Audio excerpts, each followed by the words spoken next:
What is up with Tata?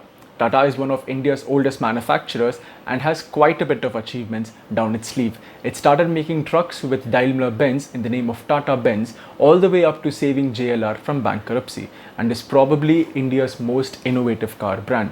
It gave us an estate car back in the 90s when we didn't even know what it meant. It gave us the beautiful looking Tata Sierra with a glass canopy roof. It also gave us the Tata Indigo ECS, the first subcompact sedan. And how can we forget the Tata Indica, India's first indigenous car, which was researched, developed and manufactured in India. Despite having such a huge, vast, rich history, why does it still not get the success which its competitors have?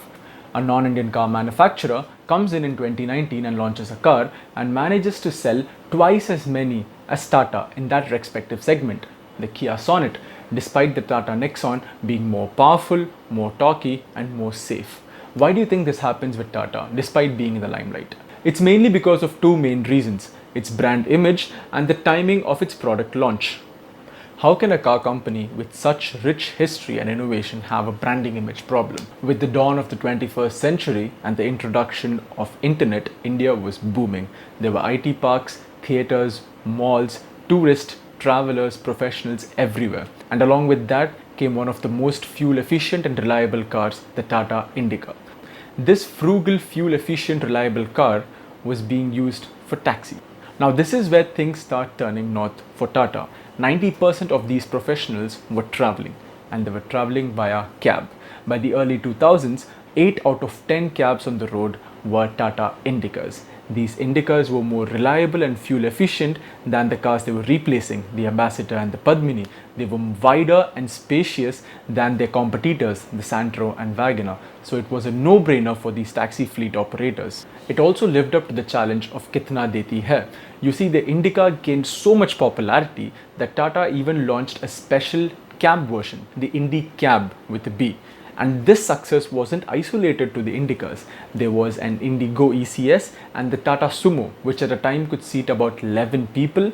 It was a huge hit among the T-board warriors.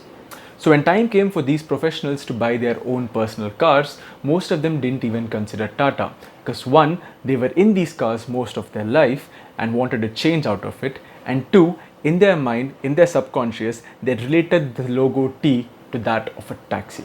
This has since been affecting the buying mindset. Even now, people think twice before putting in more than 15 lakh rupees for a Tata, even though they're at their prime. The first problem had nothing to do with Tata, as it was the problem of the buying mindset. Tata could not have stopped selling the taxis as it was their major profit share. Well, now it is rectified. Tata have their Bolt and Zest for the taxis and their Tiago and Ultras for the private vehicles. But the second problem is everything and entirely to do with Tata. Products. You see, the market has changed and evolved a lot nowadays. It has become more and more of a buyer's market, and people are not going to wait for something which they have not seen or experienced. When the Tata Ultras was launched back in 2020, it was launched with the petrol and the diesel variants. The petrol was available immediately, the diesel was available in the showrooms about 2-3 months down the line, but it took them a healthy year. In 2021 of January, marking the 1-year anniversary of the Ultras, the turbo version was released, and there is still no clarifications on the automatic. Although we know there is a DCT automatic turbo version coming, we don't know when it's coming. This is the same up the line, even with the Tata Harrier. When the car was initially launched, it was launched with the 145 bhp detuned version of the Fiat's engine, and it did not come with an automatic gearbox. Only a year and a half later, when BS6 norms became compulsory, it got the full 170 bhp engine with the automatic. Now you must be aware that in such a segment, automatic is king. For a simple contrast, when the Hyundai launched their i20 much after the Ultras, they launched it in 24 variants with 3 engine options, 4 gearboxes in petrol and diesel. So you could get an i20 with a turbo petrol manual, you could get it in a CVT, you could get it in a DCT, you could get it in a diesel, you could just buy it off the lot.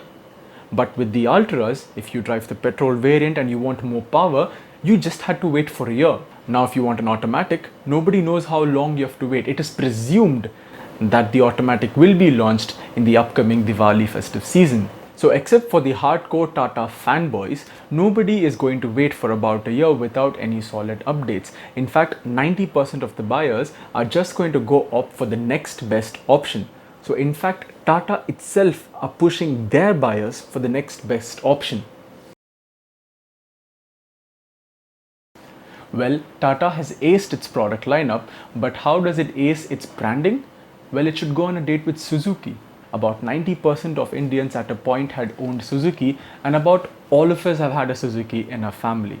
But Suzuki's sales department had become ignorant, like Air India. So more and more customers were distancing themselves from Maruti Suzuki. So how did Suzuki rectify this problem? Well, in 2015, they introduced Nexa. Nexa was same as Suzuki. They shared the same engines and the same platforms with a different or similar body like the Ertiga and the XL6.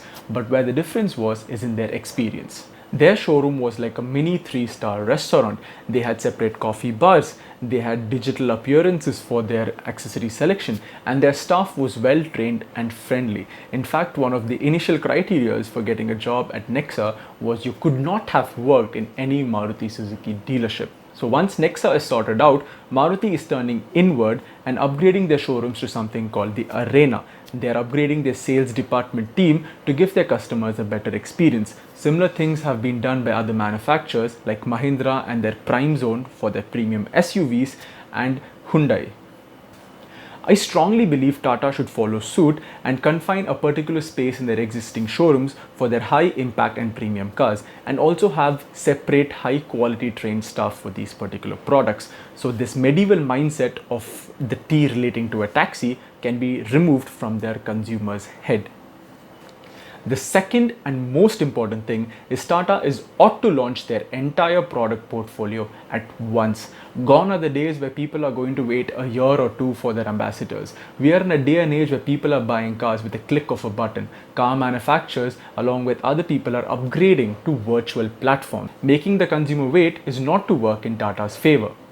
So what can we do as buyers? Just go for a test drive. A lot of time, because of the lack of knowledge of the consumer, we lose a very good product. The Tata Hexa, which was much more safer, cheaper and better than the Toyota Innova. You beg to differ? Come down in the comments. It is safe to say that Tata makes one of the safest cars in India and is also constantly pushing other manufacturers towards safety. Tata is one of those brands who makes cars which look good, feel good and drive good. So let's just go in with an open mindset and give them a chance. If you beg to differ, do let me know in the comments below. Like the video, subscribe for more content, stay tuned and stay home.